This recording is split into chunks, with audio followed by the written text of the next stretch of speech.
সরকারি বাস পরিষেবাকে আরও উন্নত করতে জলপাইগুড়িতে বাড়ছে সরকারি বাসের সংখ্যা, এমনটাই ঘোষণা করলেন পরিবহন প্রতিমন্ত্রী আনন্দময় বর্মন। তিনি এক অনুষ্ঠানে এসে সাংবাদিকদের মুখোমুখি হয়ে বলেন, জলপাইগুড়িতে বেশ কয়েকটি আরও সরকারি বাস পরিষেবা চালু হচ্ছে, যা পুজোর আগেই করা হবে। পাশাপাশি মহিলাদের বিনামূল্যে বাস পরিষেবা বহাল থাকছে। চালু হবে পিঙ্ক কার্ড। বাসের রং নিয়ে আনন্দময় বর্মন বলেন, রং আপাতত পরিবর্তন হচ্ছে না, তবে মানুষের দাবি অনুযায়ী সেটা ভাবা হবে।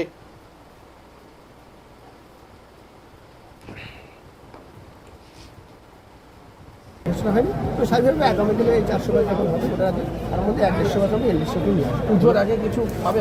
পুজোর আগে সম্ভবত স্যার, জলপাইগুড়িতে কিছু বাস চালু হবে না? নিশ্চিতভাবে আমাদের এনবিসিসির মধ্যে তো 4টা ডিভিশন রয়েছে, তার মধ্যে জলপাইগুড়ি, ময়নাগুড়ি, ধুবুড়ি, কোচবিহার সবগুলোই এখানকার একেবারে বহরমপুর পর্যন্ত রয়েছে। তো স্বাভাবিকভাবে এই জেলাগুলোতে আরও বাস পরিষেবা ভালো করার জন্য নিশ্চিতভাবে আমাদের এই 150 বাস যেটা নতুন হবে সমস্ত জায়গাতেই, সমস্ত জেলাতে বা সমস্ত যে মহকুমাগুলো রয়েছে সব জায়গাতেই। পুজোর আগে কি একটা পুজোর আগে আমরা আশা করছি এগুলো খুব তাড়াতাড়ি হবে। বাসের কি রং চেঞ্জ হবে? না, এখনও এই ধরনের কিছু নেই, তবে কলকাতায় আমাদের কিছু বাস সেগুলো আর রং চেঞ্জ হওয়ার বিষয় নেই। হয়তো অনেকের হয়তো প্রস্তাব থাকে যে এই রঙটা হলে ভালো হয়, দেখতে ভালো সুন্দর লাগে, তো সেই অর্থে কিছু কিছু বাসের রং নতুন পরিবর্তন হয়েছে।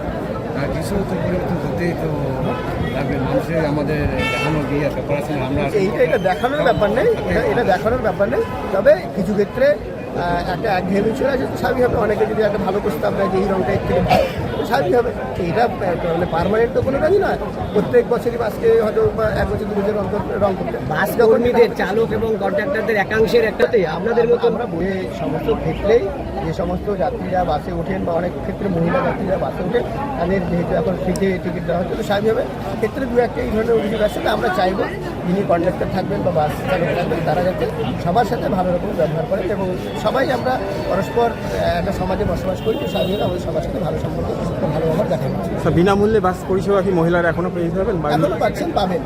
এটা আমাদের একটা সরকার গঠিত হওয়ার আগেই আমাদের প্রতিশ্রুতি ছিল, সেই প্রতিশ্রুতি আমরা পিঙ্ক কার্ড চালু হওয়ার কথাটা কিছু পিঙ্ক কার্ড চালু করবো। তখন তো ওই সবাই পাবে না, মানে একটা pink card। সবাই পাবে। কেউ যদি নিজের থেকে যদি আর ইচ্ছা না থাকে, কেউ সরকারি চাকরি করেন, 1 লাখ টাকা বেতন পাবেন 5 বছর, তিনি যদি স্বেচ্ছায় ছেড়ে দিতে চান তিনি ছেড়ে দেবেন। আমরা সবার জন্য অপশন রাখছি, চাই দেবেন। কেউ স্বেচ্ছায় ছেড়ে দিলে আমাদের কন্টিনিউ থাকবে, এখন চলবে, হ্যাঁ কন্টিনিউ থাকবে। কন্টিনিউ থাকে। ঠিক আছে, এলডিসির এখনো ঘোষণা হয়নি তো স্বাভাবিকভাবে আগামী দিনে এই 400 বাস যখন হবে ওটা আছে, তার মধ্যে 150 বাস হবে এলডিসি নিয়ে আসবে। পুজোর আগে কিছু পাবে?